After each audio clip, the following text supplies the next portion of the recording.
Hello everyone, welcome back to my channel. I am Twinkle Tiwari. ये economy PYQ का part 2 होने वाला है। स्टार्ट करते हैं। The main objective of the 12th 5 year plan is, हमें 12th 5 ईयर प्लान के बारे में बताना है। देखो 12th 5 ईयर प्लान, इसका मेन जो ऑब्जेक्टिव था वो था faster, sustainable and inclusive growth.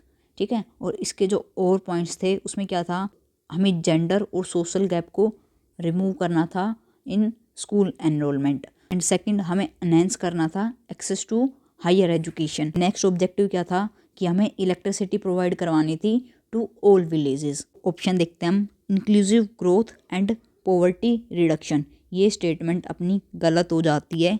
अभी हमने देखा कि जो 12th 5 ईयर प्लान था उसका मेन ऑब्जेक्टिव था कि हमें फास्टर, सस्टेनेबल और इंक्लूसिव ग्रोथ चाहिए। सो इसके अंदर पॉवर्टी रिडक्शन की बात नहीं हुई थी। ये तो स्टार्टिंग से बहुत पहले से चला हुआ आ रहा है। 4th 5 year plan, 5th 5 year plan. ठीक है, next inclusive and sustainable growth. देखो बहुत बार क्या होता है कि हम एक ऑप्शन को देखकर रुक जाते हैं, उसके आगे ऑप्शन नहीं पढ़ते हैं और जल्दबाजी में ऑप्शन को हम करेक्ट मार्क कराते हैं। अब देखो बी ऑप्शन देखो और डी ऑप्शन देखो। डी ऑप्शन क्या कह रहा है, faster, sustainable and more inclusive growth. इसका आंसर डी होगा। 12th 5 ईयर प्लान में हमने सस्टेनेबल और इंक्लूसिव ग्रोथ के साथ साथ फास्टर ग्रोथ की भी बात की थी। बी ऑप्शन सिर्फ इंक्लूसिव और सस्टेनेबल ग्रोथ की बात कर रहा है। सो अपना आंसर हो जाएगा इसका डी। नेक्स्ट देखते हैं, which of the following can be said to be essentially the part of inclusive governance. हमें बताना है कि इनमें से कौन सा है जो इंक्लूसिव गवर्नेंस के अंदर आता है। इंक्लूसिव का मतलब क्या होता है, हर किसी को हमें इंक्लूड करना है अपनी गवर्नेंस प्रोसेस के under, irrespective of their economic status and social status. हर किसी को हमें अलाउ करना है कि जो भी गवर्नेंस है, जो भी सर्विसेज है, वो हर इंसान तक पहुँचे, हर लेवल पर पहुँचे, हर इंसान तक पहुँचे। ऑप्शन देखते हैं, permitting the non banking financial company to do banking. इसमें कह रहा है जो NBFCs हैं उनको हम बैंकिंग एक्टिविटी करने के लिए परमिट कर दें। ये ऑप्शन हमारा नहीं हो सकता है, क्योंकि जो बैंकिंग है वो कैसे वर्क करता है, प्रॉफिट पर वर्क करता है। अब अगर कोई चीज़ प्रॉफिट पर वर्क कर रही है तो वो क्यों ऐसी जगह पर जाकर काम करेगी जहाँ पर उसको प्रॉफिट नहीं होगा, वो क्यों रूरल एरिया में जाएगी, वो क्यों पुअर लोगों के लिए काम करेगी। उनका काम सिर्फ प्रॉफिट कमाना है। जिसका भी काम प्रॉफिट करना होता है वो एक सोसाइटी में पर्टिकुलर सेक्शन को लेकर काम करती है ताकि उनका प्रॉफिट मैक्सिमम हो। तो पहला ऑप्शन अपना गलत हो जाएगा। पहला ऑप्शन गलत हो गया तो डी आंसर चला गया और ए चला गया, क्योंकि ए और डी में 1 है और हमारा 1 गलत हो चुका है। आगे देखते हैं, establishing effective district planning committee in all the district. Yes, ये स्टेटमेंट अपनी ठीक हो जाती है। देखो जो डिस्ट्रिक्ट प्लानिंग कमेटी होती है उसका काम क्या होता है, प्लान करना, ड्राफ्ट बनाना कि उनके एरिया में, उनकी डिस्ट्रिक्ट में, पंचायत लेवल पर, म्यूनसिपलिटी लेवल पर क्या क्या चीज़ें होंगी, किस तरह से प्लानिंग होगी। तो इसका काम ये होगा कि हर इंसान को ध्यान में रखकर प्लान बनाया जाए। सो ये अपना ऑप्शन ठीक हो जाएगा। अच्छा, जो डिस्ट्रिक्ट प्लानिंग कमेटी है, अब मेरे को ये बताओगे कि ये कौन से आर्टिकल में है, कहाँ पर इसकी बात की हुई है। ठीक है, ये आपका होमवर्क है। आगे चलते हैं, increasing government spending on the public health. Yes, ये स्टेटमेंट भी अपनी ठीक हो जाएगी। गवर्नमेंट का काम क्या होता है, गवर्नमेंट का काम वेलफेयर करना होता है, ना कि प्रॉफिट अर्न करना। तो वो वेलफेयर के लिए काम करेगी, और जब वो वेलफेयर के लिए काम करती है तो वो हर सेक्शन को ध्यान में रखकर काम करेगी। Next, strengthening the mid day meal scheme. Yes, ये स्टेटमेंट भी अपनी ठीक हो जाएगी। मिड डे मील स्कीम जब हम लेके आए थे उसका एम था, वो क्या था कि जो भी एनरोलमेंट होगा स्कूल के अंदर उसको इम्प्रूव करना है, अटेंडेंस को इम्प्रूव करना है, बच्चे स्कूल में रिटेन कर पाए उसको इम्प्रूव करना है। और वो कैसे होगा, उनको मिड डे मील प्रोवाइड करवा कर। ठीक है, एंड सेकेंडली इससे क्या होगा, जो भी न्यूट्रिशनल डेफिशिएंसी होगी बच्चों में वो इम्प्रूव होगी। ये स्कीम किसको टारगेट कर रही है, चिल्ड्रंस को टारगेट कर रही है, बिलो एज ऑफ 14 ईयर्स। सो ये चीज़ें हमारी इंक्लूसिव गवर्नेंस के अंदर आ जाएगी। और हमसे करेक्ट पूछा है तो अपना आंसर हो जाएगा 2, 3 एंड 4 सी। आगे चलते हैं, which of the following factors policies were affecting the price of rice in India in the recent past. देखो जो भी स्टेटमेंट है उसमें वर्ड्स बहुत इंपॉर्टेंट रोल प्ले करते हैं। इसमें देखो क्या क्या चीज़ बोली है कि कौन कौन से फैक्टर है जो अफेक्ट कर रहे हैं। भाई कोई भी अगर छोटी भी चीज़ हो जाएगी, अगर उससे कुछ भी चेंज आ रहा है तो वो फैक्टर भी अफेक्ट करेगा। और ये क्या कह रहा है, रिसेंट पास्ट में। अब रिसेंट पास्ट कितना, 5 साल, 7 साल, 10 साल, 20 साल, 2 साल कितना, ना इसने क्लियरिटी के साथ ये बताया कि कितने सालों में, और ना ये बोला कि डेफिनेटली करेगा ही करेगा, वो चीज़ें बतानी है। एंड यस, एक चीज़ ज़रूर देखना, यहाँ पर जो अफेक्ट लिखा है उसको हम ये नहीं सोच सकते कि वो पॉजिटिवली अफेक्ट कर रहा है। वो पॉजिटिव भी अफेक्ट कर सकता है और नेगेटिव भी अफेक्ट कर सकता है। यहाँ पर हमें ये चीज़ नहीं बताई गई कि वो पॉजिटिव ही अफेक्ट करेगा, ठीक है। तो इसमें तो कुछ भी हो सकता है ना। ऑप्शन देखते हैं। मिनिमम सपोर्ट प्राइस, यस बिल्कुल। एमएसपी का मतलब क्या है कि गवर्नमेंट ने एक प्राइस सेट कर दिया है, आपको अगर मार्केट में उससे नीचे प्राइस मिल रहा है तो आप उसको एमएसपी पर सेल कर सकते हो गवर्नमेंट के पास। और राइस एमएसपी के अंदर आता है तो ये बिल्कुल अफेक्ट करेगा, ठीक है। सो एमएसपी, यस बिल्कुल, अगर गवर्नमेंट ज़्यादा एमएसपी दे रही है तो लोग ज़्यादा राइस को प्रोड्यूस करेंगे, तो डेफिनेटली उसके प्राइस पर इफेक्ट आएगा। गवर्नमेंट ट्रेडिंग, कि गवर्नमेंट किस तरह से ट्रेड कर रही है, कि वो राइस को कितना परचेज कर रही है, कैसे ट्रेडिंग कर रही है, ये भी प्राइस को डिटरमाइन करेगा। अगर गवर्नमेंट ज़्यादा उसको बाय कर रही है तो राइस की डिमांड बढ़ जाएगी, और डिमांड बढ़ेगी तो प्राइस पर अफेक्ट आएगा। गवर्नमेंट स्टॉक पाइलिंग, कि गवर्नमेंट कितना स्टॉक कर रही है अपने पास, जितना ज़्यादा गवर्नमेंट स्टॉक करेगी मार्केट में उसकी कमी उतनी हो जाएगी और मार्केट में उसका प्राइस इंक्रीज हो जाएगा, बिल्कुल अफेक्ट हुआ प्राइस। ये भी अपना आंसर हो गया। कंज्यूमर सब्सिडीज़, भाई गवर्नमेंट कितनी सब्सिडी दे रही है राइस को ग्रो करने में। अगर ज़्यादा सब्सिडी मिलेगी तो लोग ज़्यादा राइस को ग्रो करेंगे, और ज़्यादा सप्लाई होगी राइस की, ऑटोमेटिकली उसका प्राइस भी अफेक्ट होगा। तो इसका आंसर हो जाएगा 1, 2, 3 एंड 4। देखो, इस तरह के क्वेश्चंस में जिसमें बोला है कि कौन से फैक्टर अफेक्ट करेंगे, इसमें क्लियरली नहीं पूछ रहा कि ऐसे अफेक्ट कर रहे हैं, कि पॉजिटिवली अफेक्ट कर रहे हैं, नेगेटिवली अफेक्ट कर रहे हैं। ऐसे क्वेश्चंस में 99% जो हमारा आंसर होगा वो ऑल ऑफ द अबव होगा, ठीक है। भाई कोई भी चीज़ अफेक्ट कर सकती है, इसमें अफेक्ट बोला है, कैसे अफेक्ट करेगी कैसे नहीं वो नहीं बोला है, ठीक है। अभी आप देखना, ये चीज़ें जो मैं बता रही हूँ आपको, फैक्टर अफेक्टिंग, ये हम बहुत सी चीज़ों पर अप्लाई करेंगे। हम आंख बंद करके ऑल ऑफ द अबव कर सकते हैं, हाँ, बट ऐसा एक बार ज़रूर देख लेंगे कि कहीं कोई एब्सर्ड सा, कोई बहुत अजीब ही ऑप्शन तो नहीं दिया हुआ है, एक बार वो चीज़ देख लेंगे, वरना हमारा आंसर ऐसे केसेस में ऑल ऑफ द अबव होता है, ठीक है। अभी देखना, पहला केस मैंने ये बता दिया, ये करेंगे ना PYQ, जहाँ पर जनरली अफेक्ट पूछे कि कैसे अफेक्ट करेगी, और उसका answer all of the above होगा। ये ट्रेंड होता है, ठीक है, ये आपको ऑब्जर्व करनी होती हैं चीज़ें। With reference to chemical fertiliser in India consider the following statement. हमें केमिकल फर्टिलाइज़र से रिलेटेड चीज़ें बतानी है। At present the retail price of chemical fertiliser is market driven and not determined by the government. भाई ऐसी statement देखो ना तो देखते उसको रोंग कर दो। इसमें क्या कह रहा है कि गवर्नमेंट का रोल नहीं होता। भाई फर्टिलाइज़र इतने इंपॉर्टेंट होते हैं, वो पूरी की पूरी हमारी एग्रीकल्चर को अफेक्ट करते हैं। अब इतनी इंपॉर्टेंट चीज़ को गवर्नमेंट नहीं कर रही है तो कैसे चीज़ें चलेगी भाई, ठीक है। तो इस तरह की चीज़ों में हम कॉमन सेंस भी लगाएंगे। ये नहीं है कि जो हम सिर्फ पढ़ के गए हैं उसी से रिलेटेड चीज़ें देखेंगे, कॉमन सेंस का भी यूज़ करना है। सो ये स्टेटमेंट अपनी गलत हो जाती है। और यहीं पर अगर हमें नॉलेज लगानी हो तो हमें ये पता होना चाहिए, जो केमिकल फर्टिलाइज़र है उसको गवर्नमेंट एडमिनिस्टर कर रहा है, वो मार्केट ड्रिवन नहीं है। मार्केट ड्रिवन बोले तो वो सप्लाई एंड डिमांड पर वर्क नहीं करता है। Next, ammonia which is an input of urea is produced from natural gas. Yes, ये स्टेटमेंट अपनी ठीक हो जाती है। एक प्रोसेस होती है हैबर प्रोसेस, उसके थ्रू हम क्या करते हैं, जो एटमॉस्फेरिक नाइट्रोजन गैस होती है उसको कन्वर्ट करते हैं अमोनिया में, यानी कि N2 को हम कन्वर्ट करते हैं NH3 में, ठीक है। And it is a natural gas, naturally available होती है, ये एटमॉस्फेरिक गैस है। सो इसको हम इनपुट की तरह यूज़ करते हैं, ठीक है। तो ये स्टेटमेंट अपनी ठीक हो जाएगी। आगे देखते हैं, sulphur which is a raw material for phosphoric acid fertiliser is by product of ऑयलरीज। यस, ये स्टेटमेंट भी अपनी ठीक हो जाती है। जो सल्फर है वो रॉ मटेरियल होता है, और ये क्या कह रहा है कि वो बाई प्रोडक्ट होता है ऑफ ऑयल रिफाइनरीज। देखो एक चीज़ याद रखना, कोई भी प्रोसेस होता है केमिकल प्रोसेस, उसके अंदर अगर ये बोल दे कि उसका बाई प्रोडक्ट है ABCXYZ कोई भी चीज़ है, सो मोस्टली इस तरह की स्टेटमेंट अपनी ठीक हो जाती है, क्योंकि बाई प्रोडक्ट है। भाई बाई प्रोडक्ट में कौन एकदम एग्जैक्ट चीज़ें देख रहा है कि नहीं नहीं इसमें से ये बाई प्रोडक्ट निकल गया।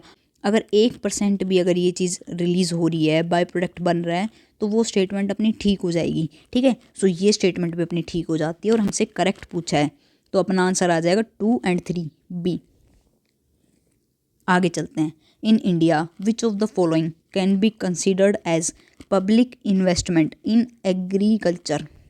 हमें एग्रीकल्चर में पब्लिक इन्वेस्टमेंट बताना है कि इनमें से कौन कौन सी चीज़ें पब्लिक इन्वेस्टमेंट की तरह कंसिडर की जाएगी। सो इस क्वेश्चन को करने से पहले एक बार हम देखते हैं पब्लिक इन्वेस्टमेंट क्या होती है। इसको अलग अलग वर्ड में तोड़ के देखते हैं। एक तो है पब्लिक और दूसरा है इन्वेस्टमेंट।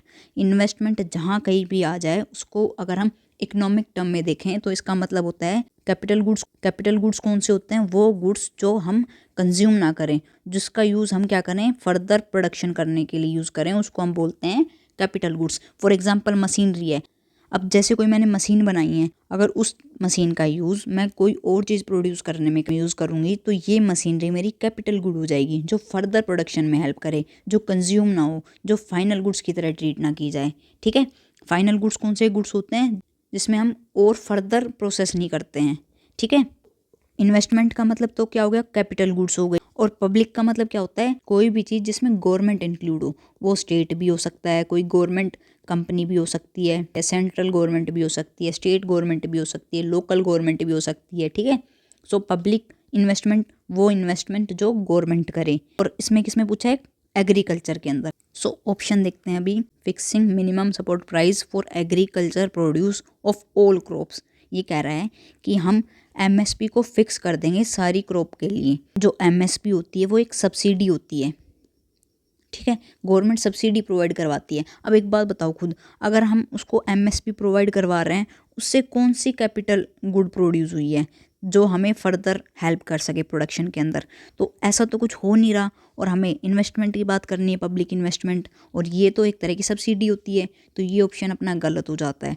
पहला ऑप्शन गलत होते ही ए चला गया, डी चला गया और बी चला गया। अपना आंसर आ गया सी, 2, 3 एंड 6 ओनली। अब बाकी ऑप्शन भी देख लेते हैं।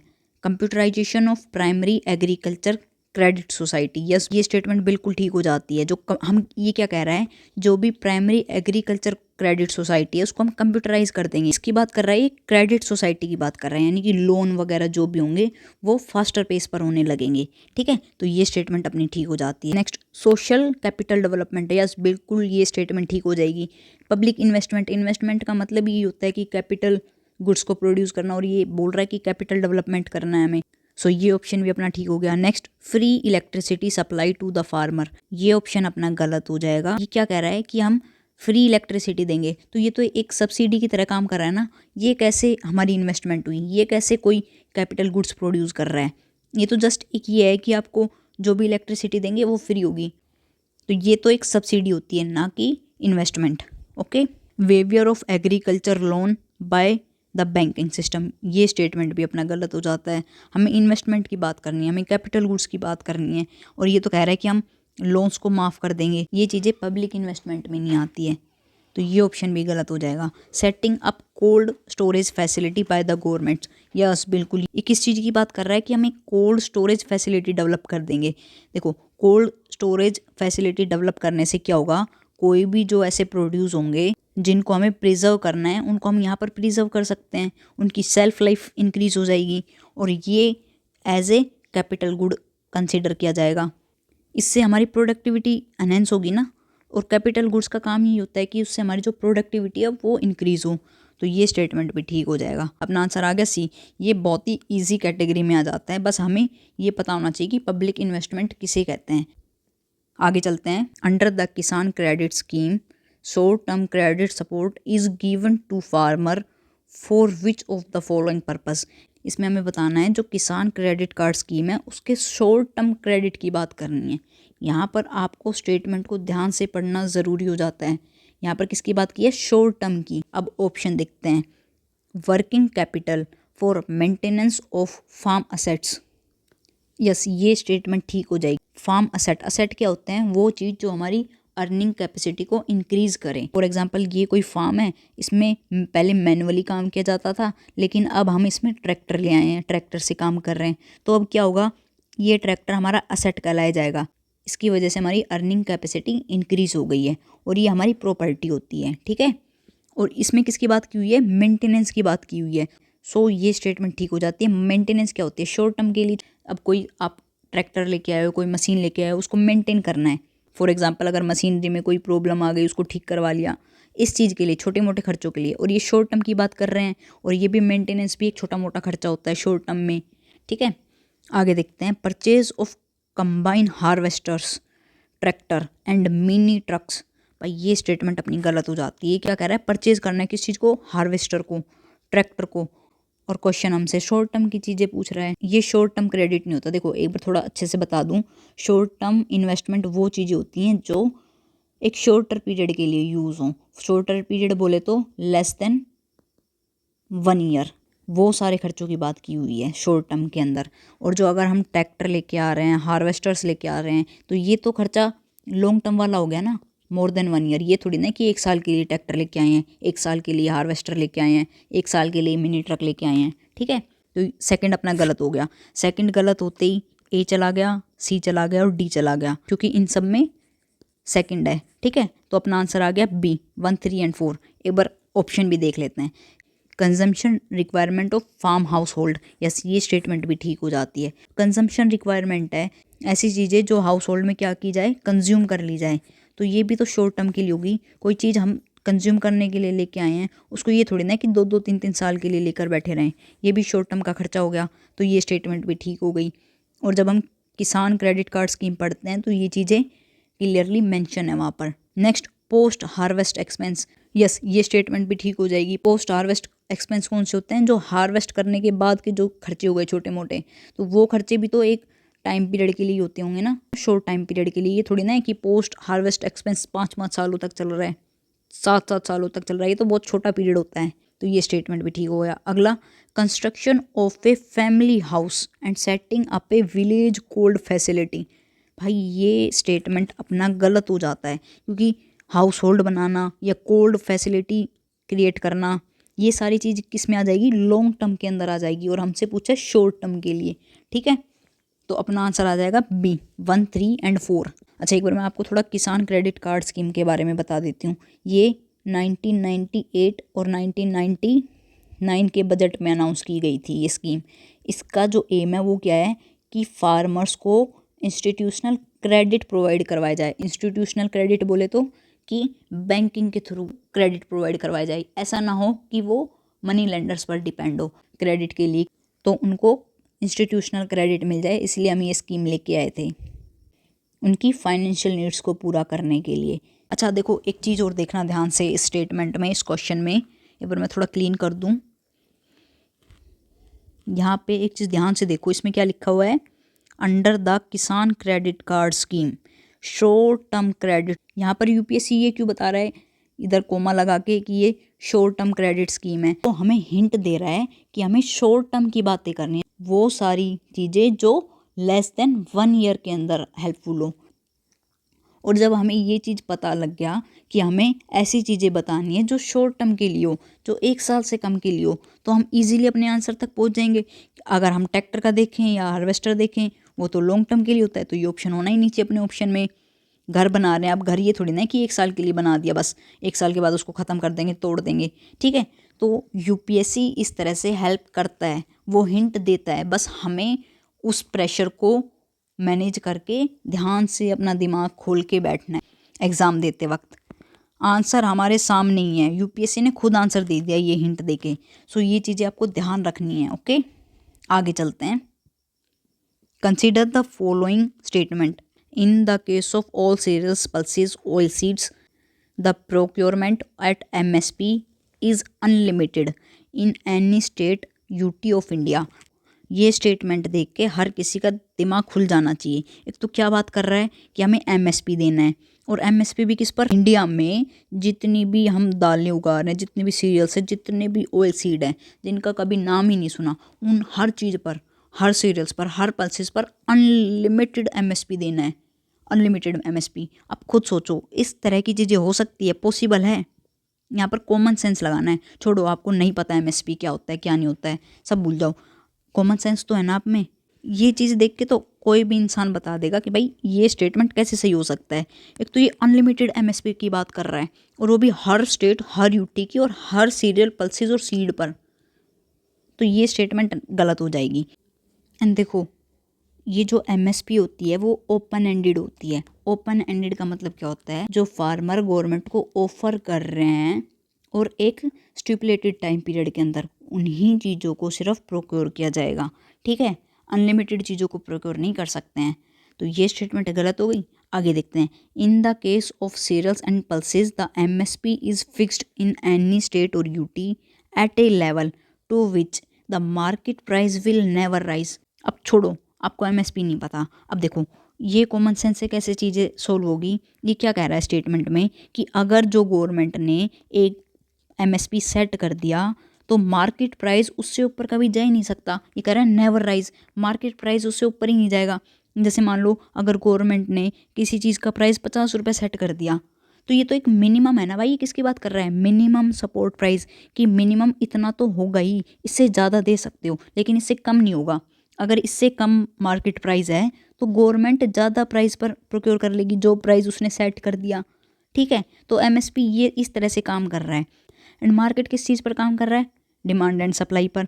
डिमांड सप्लाई जैसे चेंज होगी तो प्राइस भी चेंज होगा, डिमांड ज़्यादा हो जाएगी तो प्राइस भी इंक्रीज़ हो जाएगा। जो MSP होता है वो तो मिनिमम प्राइस होता है, नाम ही देख लो मिनिमम प्राइस, कि ये तो कम से कम प्राइस है, इससे ऊपर भी हो सकता है। तो ये स्टेटमेंट भी गलत हो गई। देखो अब अभी हमने 12 क्वेश्चन कर लिए, अब तक सिर्फ 2 क्वेश्चंस को छोड़कर, ये भी 5 ईयर प्लान्स वाले, इनको छोड़कर कोई भी क्वेश्चन ऐसा नहीं है जो आप कॉमन सेंस से सोल्व नहीं कर पा रहे हो।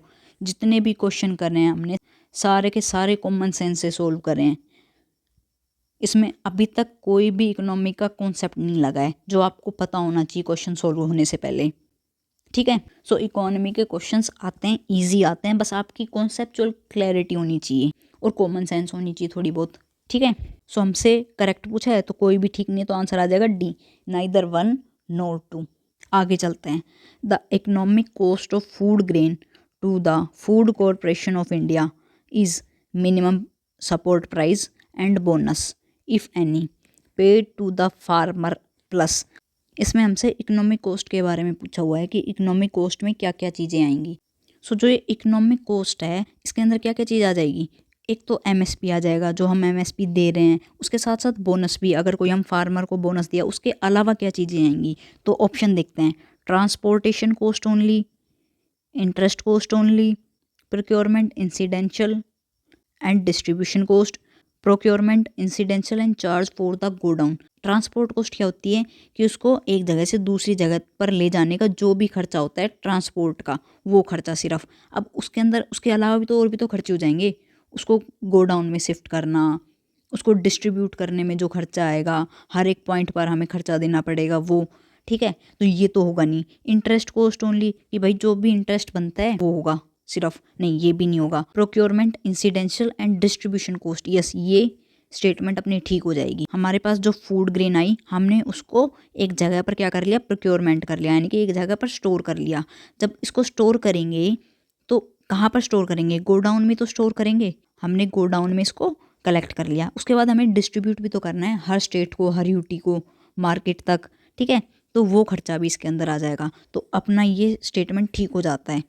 आगे देखते हैं, procurement incidental and charge for godowns. भाई जो ये प्रोक्योरमेंट इंसिडेंशियल होते हैं इसी के अंदर ही चार्ज आ जाएगा गोडाउन वाला। ठीक है, और इसको भी हम कॉमन सेंस से कर सकते हैं कि भाई प्रोक्योर कर रहे हैं तो किसी जगह पर ही तो करेंगे, किसी गोडाउन में ही तो करेंगे, तो इसमें ऑलरेडी ये कॉस्ट इंक्लूड होती है। आगे चलते हैं, among the agriculture commodity imported by India which one of the following account for the highest import in terms of value in the last 5 year. भाई ये स्टेटमेंट आपको पता होनी चाहिए, ये चीज़ें करंट अफेयर्स में भी रहती है एंड बेसिक NCERT में भी मिल जाएगी। ये कह रहा है कि हम सबसे ज़्यादा पैसे किस चीज़ को इंपोर्ट करने में लगा रहे हैं। सो इसका आंसर हो जाएगा डी, वेजिटेबल्स ऑयल्स। जो हमारी वेजिटेबल ऑयल है इसकी जो रिक्वायरमेंट है वो हम 70% इम्पोर्ट के थ्रू करते हैं और उसके बाद पल्सेस होती हैं। तो पहले नंबर पर वेजिटेबल ऑयल्स आ जाएगा और सेकंड नंबर पर पल्सेस आ जाती हैं। ठीक है, पल्सेस के बाद फ्रेश फ्रूट और देन स्पाइसेस। तो vegetable oils, then pulses, then fresh fruit, then spices. ठीक है, आगे चलते हैं, with reference to land reforms in independent India which one of the following statement is correct. हमें लैंड रिफॉर्म से related बताना है, कब का सीनेरियो बताना है, इंडिपेंडेंट इंडिया यानी कि 1947 के बाद की चीज़ें बतानी है। कौन सी करेक्ट है इसमें से। The ceiling laws were aimed at family holdings and not individual holdings. ये स्टेटमेंट गलत हो जाती है। देखो सीलिंग लॉज हम किस लिए लेके आए थे, 1947 के बाद ये सिचुएशन थी, जो 10% जो जमींदार्स हैं, बिग जमींदार्स हैं, उनके पास 90% लैंड्स थी। तो अब उनको ये बोल दिया कि आपको एक लिमिट तक ही लैंड को होल्ड कर सकते हो, उससे ज़्यादा अगर आपके पास लैंड है वो आपसे ले ली जाएगी, उसको डिस्ट्रीब्यूट कर दिया जाएगा। ठीक है, तो ये बोलते हैं इसको सीलिंग लॉज। तो ये सीलिंग लॉज कह रहा है कि फैमिली होल्डिंग पर अप्लाई हो रही है लेकिन इंडिविजुअल पर नहीं हो रही। ये स्टेटमेंट अपनी गलत हो जाएगी। ये फैमिली होल्डिंग पर भी आ रही थी और इंडिविजुअल होल्डिंग पर भी लिमिट लगा रहा था। ये हम कॉमन सेंस से भी कर सकते हैं कि फैमिली के लिए तो बोल रहे हैं लेकिन इंडिविजुअल पर कोई लिमिट नहीं है, कितनी भी हो उसके पास। ये कैसे हो सकता है भाई, एक फैमिली में 5 लोग हैं, उसको बोल दिया कि तुम 50 एकड़ ज़मीन रख सकते हो, लेकिन इस फैमिली का एक इंसान 50 से भी ज़्यादा रख सकता है। ये तो कोई सेंस ही नहीं बन रही इस चीज़ की। ठीक है, तो पहला स्टेटमेंट अपना गलत हो गया। The major aim of land reforms was providing agriculture land to all the landless. चलो अभी के लिए मान लेते हैं कि आपको ये नहीं पता, आगे देखते हैं। It resulted in cultivation of cash crop as a predominant form of cultivation. भाई क्या ऐसे, ये थोड़ी ना है भाई। लैंड रिफॉर्म किस लिए किए गए थे कि लैंड का क्या करें हम, डिस्ट्रीब्यूशन कर दें, जिनके पास ज़्यादा है उनसे लेकर उनको दे दें, जिनके पास है ही नहीं, जो लैंडलेस है उनको दे दें। लैंड रिफॉर्म तो इसीलिए किए गए थे ना। और ये बात कर रहा है कैश क्रॉप की कि ज़्यादा से ज़्यादा कल्टीवेशन होगा कैश क्रॉप का। कैश क्रॉप क्या होती है, जो कमर्शियल पर्पज़ के लिए यूज़ की जाए। तो ये स्टेटमेंट गलत हो जाएगा। Land reform permitted no exemption to the ceiling limits. नहीं, ये स्टेटमेंट गलत हो जाती है। जो लैंड रिफॉर्म्स लेके आए थे उसने सीलिंग लिमिट थी उस पर कुछ एक्सेप्शंस दी थी। कौन कौन सी एक्सेप्शंस दी थी कि अगर कोई ज़मींदार है वो वहाँ पर खुद कल्टीवेशन कर रहा है तो उसको एक्सेप्शन दी थी, टी प्लांटेशन कर रहा है उसको एक्सेप्शन दी थी। तो ये स्टेटमेंट अपनी गलत हो जाएगी। सो अपना आंसर बचेगा बी, जो मेजर एम था। भाई एम तो कुछ भी कर सकते हैं ना, ये बात कर रहा है मेजर एम की बात कर रहा है, ये नहीं कह रहा कि होगा नहीं होगा। हमने एम बनाया है कि हमारा एम ये है कि हमें जितनी भी एग्रीकल्चर लैंड है उनको हमें ऑल लैंडलेस को प्रोवाइड करवानी है।